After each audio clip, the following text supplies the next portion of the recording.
You are watching On Demand. Please do not try to vote or enter any competition or other interactivity in this programme, as it may not count and you may still be charged.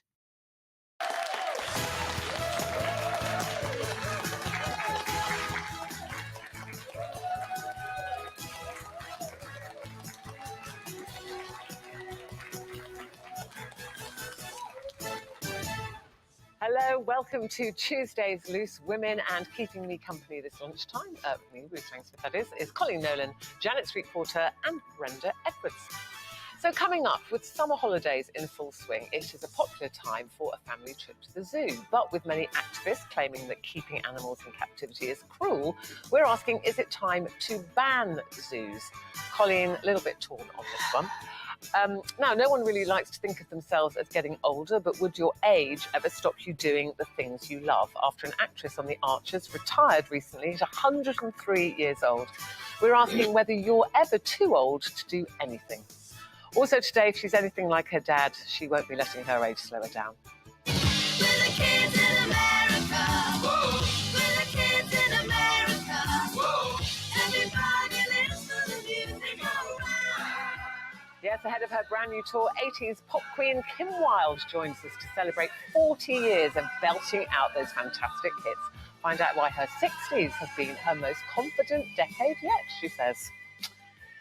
First, though, I'm sure you've heard the very sad news about Dame Olivia Newton-John, who passed away peacefully at the age of 73, surrounded by family and friends. Whilst the cause of her death hasn't been revealed, Olivia had been living with breast cancer for 30 years.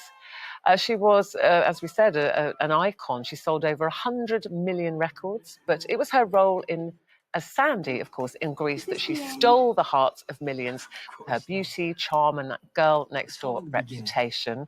I mean, just what a movie. Oh. What a movie. What a wonderful, lovely woman. She's been on the show several times, but I didn't know till today that you met her when you were very young. Yes, I met her when I was about 10 years old. And you know what? It's one of those meetings that I will never forget. And I'm not just saying that because we've lost her and, you know, people come out with all these stories. But I think it's when we first started and we were there doing the Cliff Richard series and she was on that particular episode. And I just remember I remember it so vividly, and I was 10, walking in, and it was before Greece and all of that. I think she was 24 at the time, 23, 24.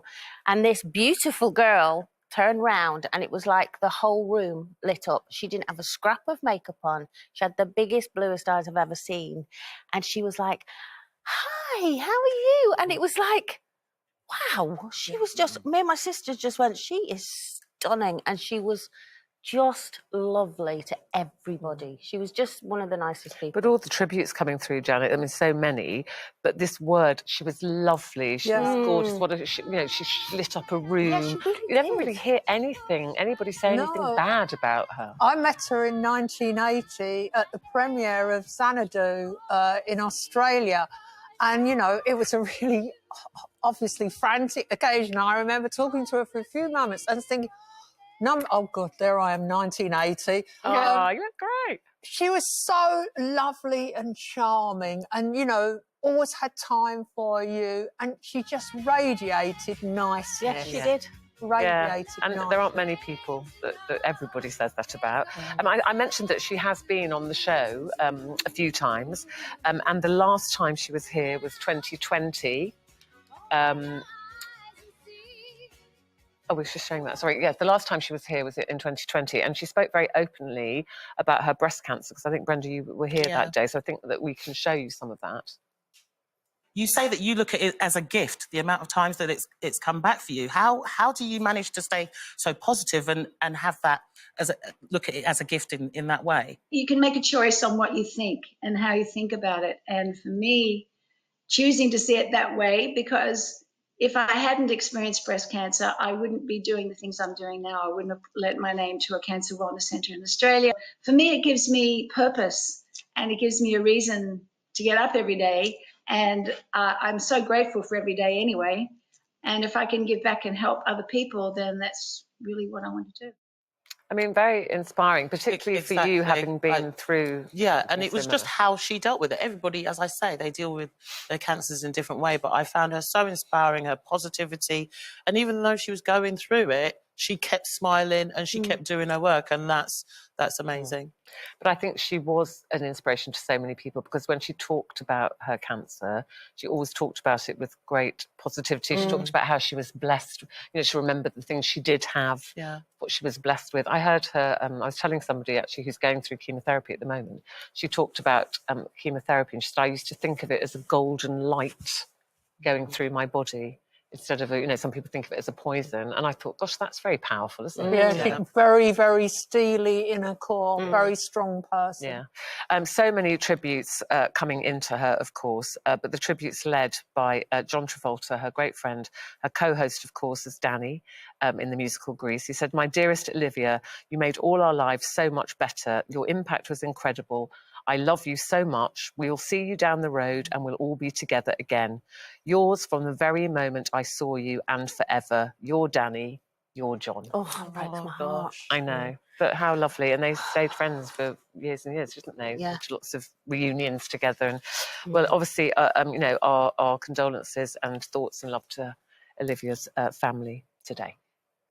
Now then, our first topic today, nurses will begin voting next month on whether to strike over pay and what will be the first walkout by the Royal College of Nursing in England and Wales. Now, they're asking for a 17% pay rise for NHS nurses, and they've branded offers that have come in between 4 and 10% as a disgrace. What do you think, Brenda? It's always controversial, striking. We've had many strikes, very recently. Rail strikes, tube strikes, barristers striking. What do you think about nurses possibly striking? I think it's disappointing that we're still here, considering what the nurses went through during the pandemic and how everybody was behind them, everybody was supporting them, and there were promises made that they will be looked after. So I'm disappointed that they're still here and they're still trying to fight for a change in some way. Should they go out on strike? That seems to be the way that something gets done, unfortunately. There will be other areas that will suffer because of that, maybe, if they're out on strike, and then who's doing this and who's doing that. But I would support them. I will be supporting them. And I think, it's good to get behind the frontline workers. I suppose, Janet, everybody's struggling, everybody's facing a cost of living crisis, everybody probably wants a pay rise. I mean, obviously, we have such love for the NHS and the staff who work in it, and particularly, as Brenda said, during the pandemic, we stood on our doorsteps and clapped for them. Well, I think, we agree. But where is the money coming from? And well, the government did put up national insurance to put more money into the NHS, but the government's in a really difficult position. They've promised them a 4% pay rise. But given that our borrowing is at this all-time high and people are right across the board are staring into this abyss, this not knowing what's going to happen in September and October with their fuel bills, and that consequently the price of food rising and inflation going up. So everybody is worried, particularly people on low incomes, about how they're going to get through the autumn. So what I would like to see is the government now tell us what their strategy is going to be for helping lower paid workers across the board. I don't deny that the nurses have got a strong case, but is their case any stronger than that of teachers or of other care workers? I suppose when they're facing life and death situations, which often they are, that possibly does that in our minds raise them above. That's the thing about striking, I suppose. If you had a loved one in hospital now and you go, well, I kind of do support them striking, maybe that's the only way they can get the attention. But then you go, what happens to my loved one in the hospital? I 100% am behind them in every way, 100% of everyone that's striking and all that. And I know what you're saying about where's the money coming from, and the government need to tell us what they're doing. No, the government don't need to tell us. I'm sick of the government telling us what they're going to do. I want the government to show us what they're going to do. Start showing us. Stop talking about it and do something. I do feel we're in a vacuum, even with the don't rail you? strike, I really do. And the thing is, I've spoken to a lot. Obviously, I'm on the trains a lot, so I've spoken to the train people who are at the front line of the trains, if you know what I mean. And it's not about them being greedy and going, well, I want more money, which a lot of people see it because it affects them. If someone goes on strike that doesn't affect you, we're all fine with it. But as soon as it affects our lives, we're like, oh, they just want more money. It's so much deeper than that. And there's a lot of these shareholders or whatever getting paid millions in bonuses, while these people who are literally on the front line are struggling to put food on the table, and especially the nurses. Yeah, we have had so many of you get in touch. We asked, particularly if you are a nurse. Dawn says, I am a nurse. We only want to be paid a fair wage for the level of responsibility we have. Many new nurses in training are heading for the more lucrative aesthetics profession rather than staying with the I think, NHS. isn't that the problem, that the NHS as an organisation is overburdened with bureaucracy? A lot of the work, you know, speaking from just my brief experience doing a film about the NHS years ago, I could see that even 10 years ago, nurses are asked to do loads of form filling, online filing and all this rubbish that another category of worker could do.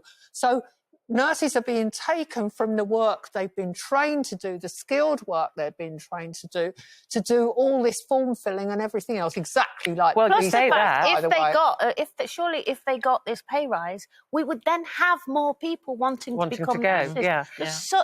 You say being asked to do things, you know, that are filling forms. There are some nurses have been sent a letter saying that they could be asked to double up as cleaners, required to act as cleaners for a whole shift. The trust involved said that they'd made the request very reluctantly because they're facing some of the most challenging circumstances. Sarah here, hello Sarah, thanks for getting in touch. I've left the hospital within the last few months. I thought the level of care required from one person was becoming unsafe. Plus the endless paperwork, like you mentioned, ward staff are dropping like flies. So people are exhausted. Ridiculous. You know, give them what they want. Less managers, I think. And the person that wrote, I feel very sad, you know, I feel very sad writing this, but we need cleaners. Stop writing it and you go and clean and let them do their job. They can do that while they're cleaning. Tell them, Cole. Honestly, I'm annoyed. I can tell. I'm really annoyed. That's all right, you're allowed to be annoyed. That's what we're here for. Thank you. OK, we've got to move on, though, and still to come. Most of us have probably enjoyed a trip to the zoo, particularly when we were children. But is it cruel to keep animals in captivity? We'll be sharing our thoughts about that. Also, from wild animals to Kim Wilde, we'll be catching up with the 80s icon a bit later, too. So see you in just a moment. The long drink swing, we can stay all day, go to the zoo, zoo, zoo. How about you?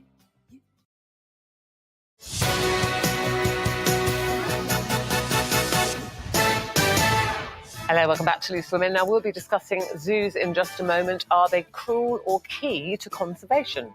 And are you sick of working too hard? Well, you might want to join the quiet quitter revolution, where employees are actively doing the bare minimum in the workplace. Is that you? Not you, Colin. I just meant, is that you? Generally, everybody. Ariel. Yeah. Ariel, funny how they places to go. Funny how they cut you up then. They're showing me in a close Going on. OK, first competition time for you. It's your chance to win £60,000 and a brand new Mercedes. Lines do close this Friday, so be quick. Here's Michelle Ackley with all the details for you.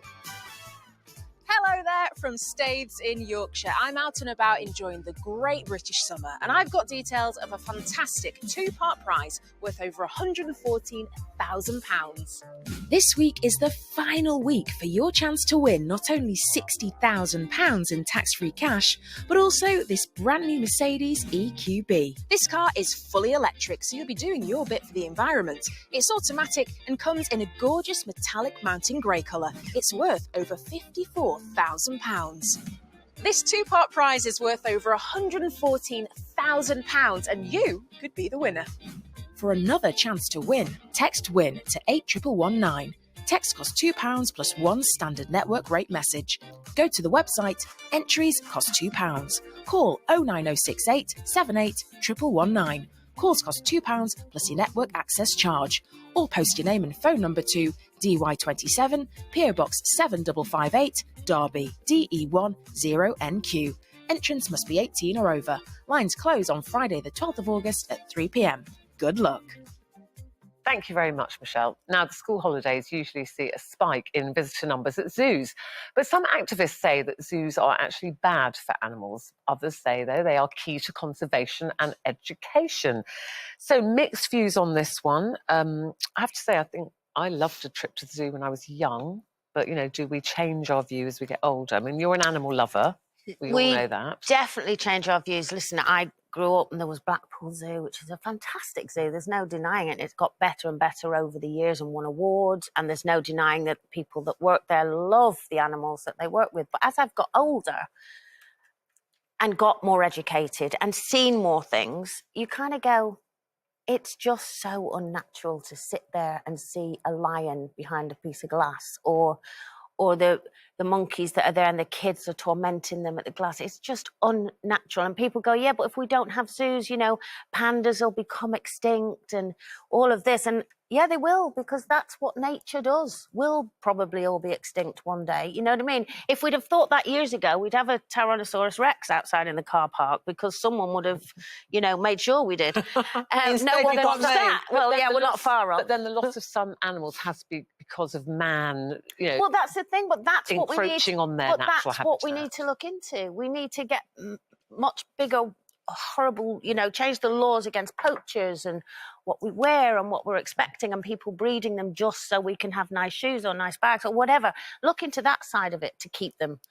And I'm all for ones that are brought up in a zoo and then taken back to where they, if they can be, and they can be. They do. But you know, seeing an elephant, seeing a polar bear over here on a piece of rock that's meant to look like ice is, for me, heartbreaking. But when I was a kid, did I love it? Absolutely. To be that close to see an elephant, you know, I'd be like, wow. But you can go to places now and see. I mean, all of but that. there would be animals, Janet, that might have become completely extinct if zoos hadn't had breeding programs. They'd release them back into their natural habitat. But given that we, you know, since like Colleen, I went to London Zoo as a child, and I'll never forget how exciting it was to see the penguins. Absolutely thrilling to see these funny little birds going up and down. Of course, we don't know. We're projecting our emotions onto the penguins, thinking they think like we do. I'll never forget seeing the gorillas. And how sad was that? A gorilla just standing there, bored to tears. And I think that over, you know, the last half a century, we've developed amazing, amazing wildlife coverage. We lead the world with our broadcasters showing these animals in their natural habitat. We've developed the technology, the cameras, the way of filming them so it doesn't interfere with them. We can draw attention to their plight much better. Using television, we can show how they mate, we can show how they're suffering drought and the encroachment of human beings.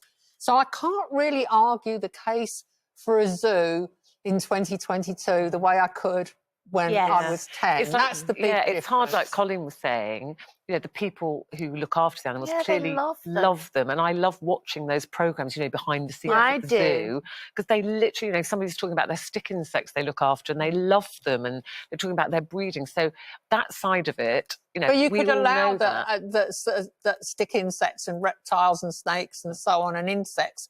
Okay, maybe there's some argument for keeping them in an environment that you can look at them close up, but any large mammal, let's be honest, parents are using zoos as a substitute for Disney World because it's cheaper, it's down the road, it's more accessible. So I don't like the idea of animals being treated like toys or entertainment. No, but as Colleen was saying, when, you know, as she got older, her viewpoint changed. As I got older, my viewpoint changed, the fact that I never went to zoos when I was younger and a child and stuff, but I had the pleasure of going to Taronga Zoo when I was working in Sydney, and I was always nervous of going to zoos because I didn't know, you know, if you're going to get attacked or whatever by the animals. But I found it really quite educational and fun to go and read up on, you know, I had a picture with a koala. I didn't touch it or anything. You know, they said not to touch the koala, and you listen to them. And as long as the health and safety and the welfare of the animals are in the right conditions, then... In the right conditions, exactly. And I agree with you. It can be educational and all of that, but I don't think a gorilla sitting behind glass or a lion pacing up and down is right. That's the thing, I think, as adults, when you're a child, you're just fascinated, aren't you? It's a gorilla. exciting. And I remember being taken to a zoo, my sister and I, and there was the monkey enclosure, but it was like a cage, but they had glass, and the monkeys were basically throwing their poo at the window, which my sister and I thought was the funniest thing that we had ever seen. We were creased up laughing, thought it was hilarious. As an adult, you go, they're just bored. But they didn't want you there. But let's be honest as well. To be fair, our zoos in this country are, you know, fabulous and run really well, but there's some shocking zoos around the world that you see, again, on social media, whatever, and they definitely need to be shut down. They do, but at the same time, you're protecting them from the poachers that are trying to endanger some of the species. Yes, it is a bit of a chicken and egg, isn't it? Because some zoos do work on conservation and do release animals into wild, some don't. Well, some can't, want to tick a box and get a species no one else has got. I mean, I'm even in two minds about big aquariums. A few years ago, I went to the amazing aquarium in Genoa, which is like, it had really, really big mammals. Manatees, for example, in glass boxes that you could, go right up to the glass and see this huge, beautiful mammal swimming. And then afterwards I thought, but was it really not a little we did bit ask creepy? you, because there was talk about banning zoos, we did ask you, should we ban zoos? 80% of you said no, we shouldn't ban them. So interesting result there. 20% yes, obviously. Thank you very much for taking part, because we love to know what you think as well. Now, coming up on Loose Women, should you ever give up a passion due to feeling too old? We've got lots to say on that one. Depends what it is. Yeah, depends what it is. And should you always go above and beyond at work? Apparently not. There's a new trend of people doing the minimum at work. They are called quiet quitters. Stop showing me! Every time! Ollie, It's that yellow jacket. If the cat fits, Wear a yellow jacket, you're going to be the centre of attention.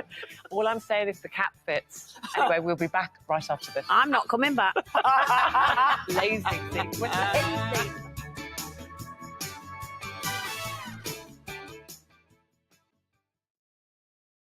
It's been over 2 long years, but we've missed you and we want to see your faces right here. That's right, we are bringing our live studio audience back. Hello, audience. We've got big guests and all your favourite panellists. All we need is you. Go to itv.com/loosewomen to apply for free tickets for September and beyond. Oh, welcome back. We are so excited about having our audience. Hey. Did you ever have an audience? I Brenda? had an audience all the time. Loved it. Yeah, we've missed that. We've missed that. So really looking forward to having you back. And today, alongside me, Ruth Langsford, it is Colleen Nolan, Janet Street Porter and Brenda Edwards, as you've just seen. And in just a moment, we're going to be talking about quiet quitters. Do people today care less about their jobs than when we all first started work? Also, she was the most charted British female solo act of the 80s, but last time she was with us, singer Kim Wilde was causing a stir for a very different kind of experience. So you had an alien encounter. The light remained behind cloud in the sky. We went to investigate. I'm looking up and I'm seeing this thing, and then all of a sudden it moves from 11 o'clock to 2 o'clock. Well, 4 years on, has Kim Wilde had any more extraterrestrial encounters? We'll be asking her a little bit later on. Now, we've always been taught that hard work leads to success, but 91% of Brits in a recent survey said they have no engagement or enthusiasm for their work. So could quiet quitting be the way forward? I recently learned about this term called quiet quitting, where you're not outright quitting your job, but you're quitting the idea of going above and beyond. You're still performing your duties, but you're no longer subscribing to the hustle culture mentality that work has to be your life. The reality is it's not, and your worth as a person is not defined by your labor. Okay, so you're not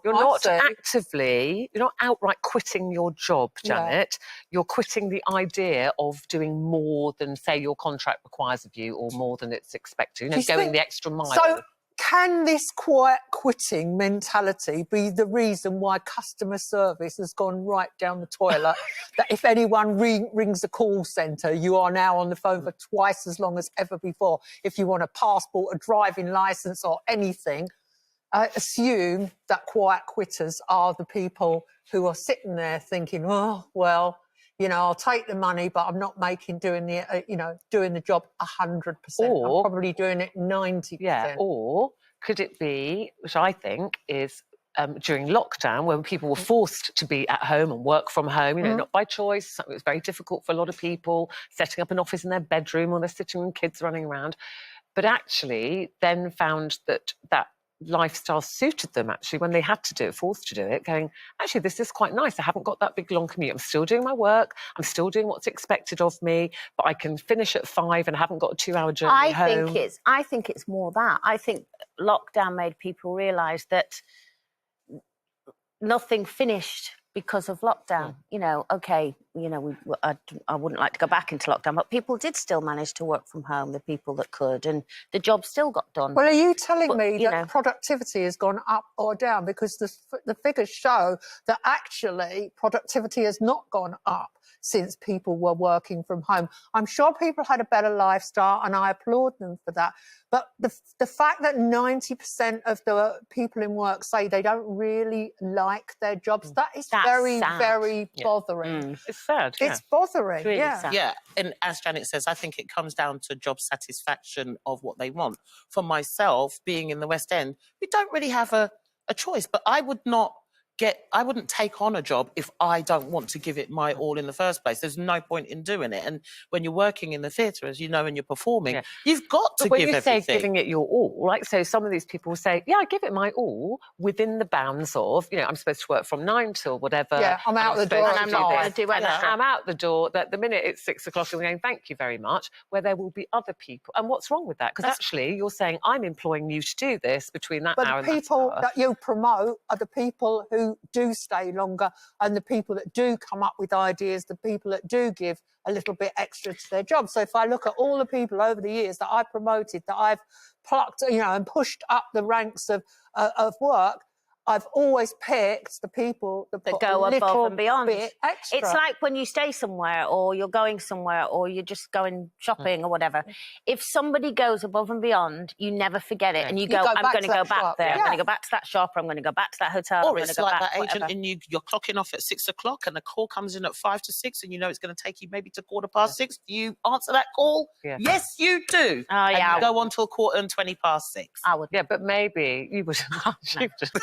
can hardly stay here for that 5 whole to show. 6. You're taking a mix. Actually, if you ever try ringing Hurry up, I'm customer off air, service 5 to 5, if they're going on at 5, no chance of an answer.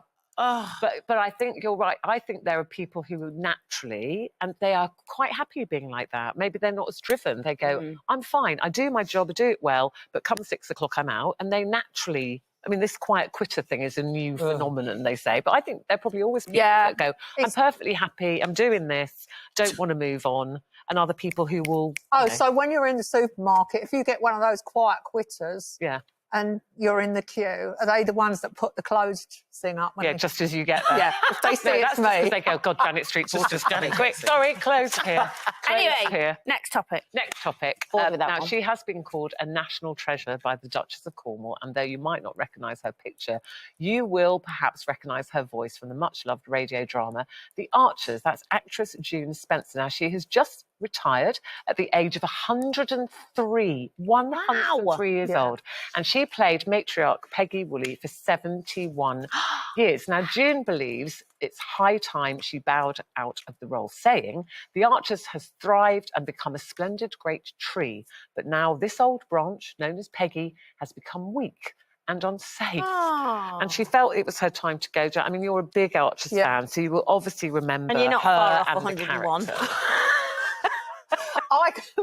I'm sad she's decided to retire, because Peggy is a really good character in the series, and a lot has revolved around her. And as she's got older, she surprises you by agreeing with the younger people, and they brought a lot of new younger characters into the Archers, some of whom drive you mad. They're so annoying. But Peggy unexpectedly agrees with them on such a wide range of subjects. But as for giving up things as you get older, that's not something that's in my But that's DNA. what made us, when we were talking about her this morning, absolutely amazed that she was still working at 103 years old. Amazing.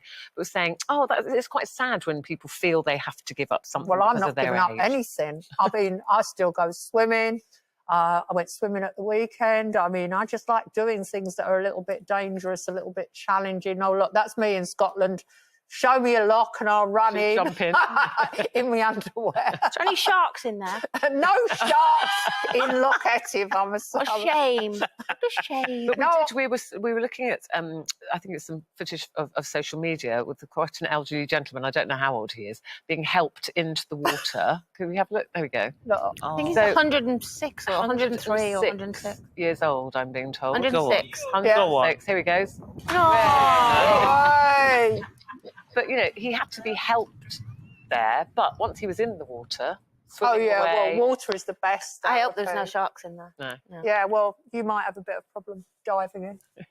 Why? But do you ever Not think, saying anything. Brenda, about the day possibly when you go, your age might make you give up something you love? I don't think so. I would always like to hope that I can reinvent myself, and I like to think that I have such a young mind and spirit that it will just keep going. I think as well we should be not made to feel that because of our age we should give up. And I think that's the thing. I think a lot of people make you feel, oh, you should give up now because of your age. I don't think anyone should. No. And I've known so many people that have stopped work either because they've reached retirement age or because they're in our business and they just stop because they think they're too old.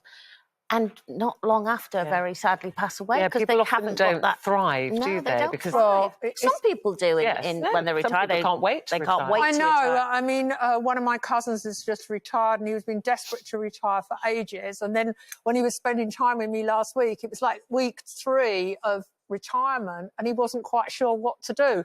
So consequently, he had to do loads of work in my garden, which was fantastic.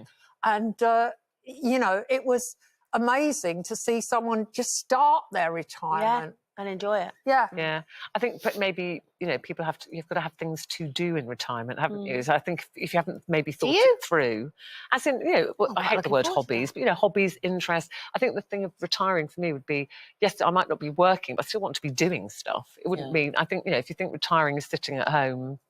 Watching the telly. If that's what it is, I'm not retiring. I'm just not going retiring. to get Colin's worse with quite age. happy to do that. You can't wait to sit at home and watch days of Below Deck. That's it. She's out of here as soon as we finish. Hurry Off up. she goes. Box sets galore. Oh, lovely. I love it. Now, in just a moment, she has sold 30 million records worldwide with a staggering 17 top 40 hit singles. And as she prepares to return to life on the road, pop star Kim Wilde is with us today in the studio. It's great to see her. Find out why she initially hated the sound of her most famous hit. Remember this one? I can feel the heat, but it's soothing heading down.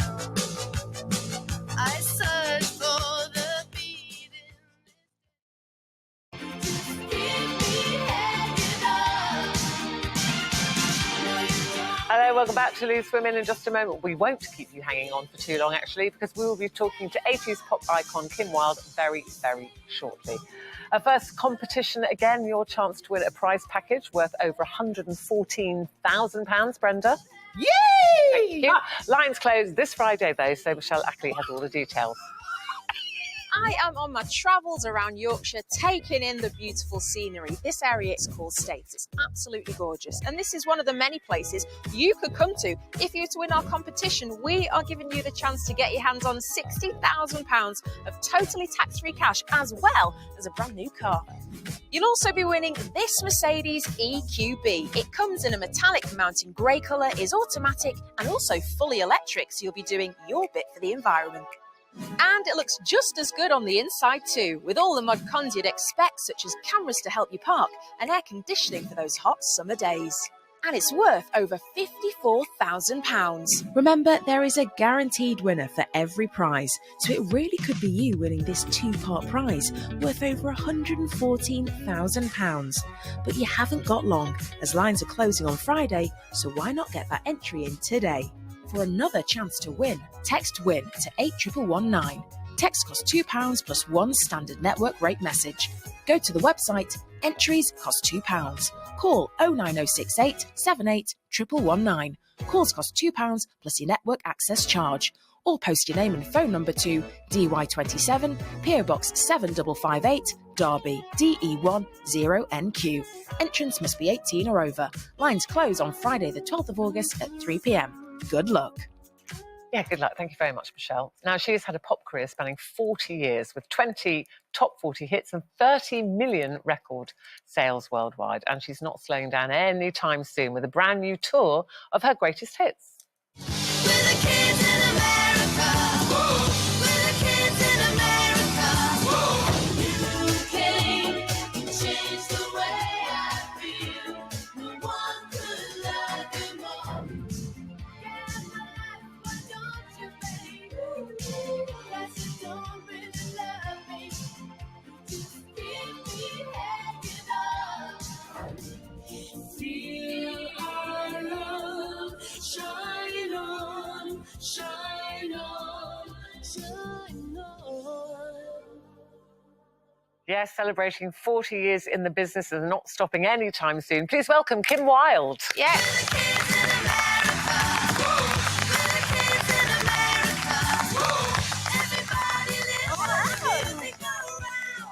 Hello, ladies. Afternoon. Welcome again. 'Cause obviously, you've been Yeah, on here. great to be back. It's lovely to see you.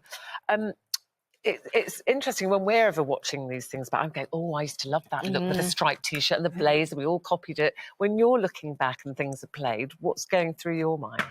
I wish that I'd kept that black and white stripy top. Quite a lot of my stage clothes ended up going for various charities, which is a great thing. I wish I'd kept that one. And was that look your choice, your style? It was, yeah. It was from a jumble sale, actually, the black and white stripy top. But no, when I think about it, I remember watching Elvis Presley movies when he was wearing his black and white. I mean, he was the original black and white stripy top guy, right? Yeah. That was before, any of the punks got hold of it, or me, or David anyone else. Bowie had it as well. There Yeah. was a David Bowie shot of him in a black and white. Yeah, black and white is rock and roll. That's the way it goes. Actually, talking of David Bowie, I was reading about you saying you had a massive crush on him. I You did. you toured with him? I did, yeah. I toured with him in 1990, but I've never met a single person who didn't have a massive crush on that man or woman. I mean, just really the most charismatic, beautiful man. And to tour with him in 1990 the way I did was just such a privilege. And was he lovely to you? And he was absolutely Yeah. lovely. And when I left the tour, I gave him a Marty Wilde T-shirt. and it was so sweet. I went into the dressing room and he held it up against it and he went, Dad! And I thought, oh, you're gorgeous. How could you not fall in love with David Bowie, right? Oh my goodness, I remember seeing your dad perform when I'm trying to think how old I was at the time. He had such a great voice. Do you know what? Janet, he still has the most beautiful voice. And he is going to be arranging a one-man show, I think it is for next year, together with his autobiography. So there you go, Dad. So he Get on with it. Brilliant. He is a total inspiration. He really is, but it's still going out live. You were talking earlier about giving up the things you love. He's never going to give up that thing he loves, which is rock and roll and singing, and his voice is still so beautifully strong. Yeah. I feel like you won't though either. I mean, you're just about to embark on another tour, and Thank you always for working. reminding us all why we're here. Yeah, the greatest hits tour in September. Really excited. We'll be going up and down this beautiful land of ours. I love Great Britain. I love touring it. I love going out and seeing all the people, especially after lockdown. Especially all of us stuck inside. It was so tough. Yeah, it really was. So great. Because this was planned, wasn't it, for 2020? It was, It's yeah. postponed till now. Yeah. So all the costumes were made then. All of the publicity, the routing. We've had to change quite a bit of it, but we've done that. And I've had some of the costumes tweaked, taken in a bit, I might Yes, nice. And it's I just love wearing costumes now. I was never really a costume girl. I was always a bit of a jeans and t-shirt kind of girl, but now I'm big on costumes. I think they're great. They're just a costume you can just lose yourself in it, and dressing up's now my big thing. Speaking of your costumes and everything that you wear, that I'm assuming when you wear certain things you feel confident, and you were saying that you feel more confident now than you did then. Why is that, considering you were such a pin-up for so many people that I've spoken to, especially quite a few men? Well, I think experience is one of those things, isn't it? That's one of the great gifts that we're given as we get older, and that makes you feel much better. But these costumes are really having a big impact on me. I mean, they really help put me into this stronger Kim. I mean, I'm a strong Kim most day to day, actually. I really am. But once I get that costume on, better look out. And what's the story behind Kids in America? There's a family story there, isn't there? Well, my father wrote Kids in America together with my brother Ricky. It was the first song I ever released, a fantasy, a sort of teenage fantasy of rebellion. And I felt very sort of comfortable singing that song. I loved it straight the moment I heard it. Who wouldn't? And I still love singing it now. The reaction you get from the audience. Oh, it's amazing. When you sing that audience, Yeah. when you sing Kids in America, it's just pure joy. Yeah. And I just feel it's such a gift I was given all those years ago, and it's still alive now. It's But it wasn't your brother. Didn't you hate the song because he was always playing it next door when he was writing it and working? Well, when he was writing it, yeah, because it starts off with a pulse, which is quite an irritating pulse when you hear it for like several hours. But he, an immensely talented brother that I get to work with. He's my MD. He's in the band. He's an amazing musician. It's a real family affair, isn't it? Your tour. I love that. It is. Yeah. I love working with him, and we laugh like drains. I mean, that's one thing. And Scarlett. Humour really unites us. And that's your niece. And Yeah, there's my Scarlett. niece, Scarlett. She looks after her auntie, good old Scarlett. And yeah, we have a blast. We have such fun on tour. And come and see us, won't you? We'd love to see you. Well, in you're September. starting September in Gateshead, and then this goes through till December. Yeah. And then that starts up again in March. You're going Yeah. to Europe Yeah, and yeah. all We're over. going to Germany and Holland, and we're going to end this tour in September at the Palladium, which is really emotional for me because it's where I played a few times with my father, and there's something amazing about the Palladium, isn't it? I just love it. That in my sort of 60-plus year, that I get to stand on the Palladium and do my thing. And I have to ask you before we run out of time. I need to know if you've seen any more UFOs. No, I haven't. But apparently my mum sent me an email last night and said that a local has seen something in Hertfordshire. So whoever you are, please get in touch via Twitter. I'd really love to hear about it. I shall be in the garden looking Well, I was going to say, Janet is very passionate about gardening. Yeah, I wanted to ask you, you're still gardening? Still gardening. I've got my courgettes and I've got my... How big are your... How big are your Oh, no. For a cuppa again. You know what, Janet? I don't actually let them get too big because if you get them, if you pick them nice and small, they're sweeter. And then if you pick them nice and small, they give you more and more. And it's like gardening's like that, you know. It's just keeps giving. Oh, do you know what? They're shouting in my ear, time is up. There's a bias against gardening in the gallery, I'm afraid. Oh, my goodness Janet me. just gets Who far are too that gallery? competitive. Who to that Can I gallery? ask you quickly, are your tomatoes red? Oh, not yet. You know they're not. What a horrible question to ask me about my tomatoes. The other thing you said you've noticed a lot more young people coming to your shows now. So you're having a whole new audience. Because especially when we do the discover you. Rewind 80s shows at festivals, and then families come. Yeah. And they don't. And it's not just because they're being dragged by their parents or grandparents. Let's be truthful here. Yeah. So it's lots of generations turning up. Well, it's having a lot of fun. fantastic. The Greatest Hits tour with Kim starts in September in Gateshead and it's going all around the country. And you're so lovely to see you. Thank you so lovely so to be much. here. Have a great tour. Thank you. We have to go now, I'm afraid. That is it. Tomorrow, though, Emmerdale actress Michelle Hardwick will be here alongside her wife Kate to discuss their very exciting pregnancy news. So until then, have a lovely afternoon. We'll see you tomorrow. Bye-bye.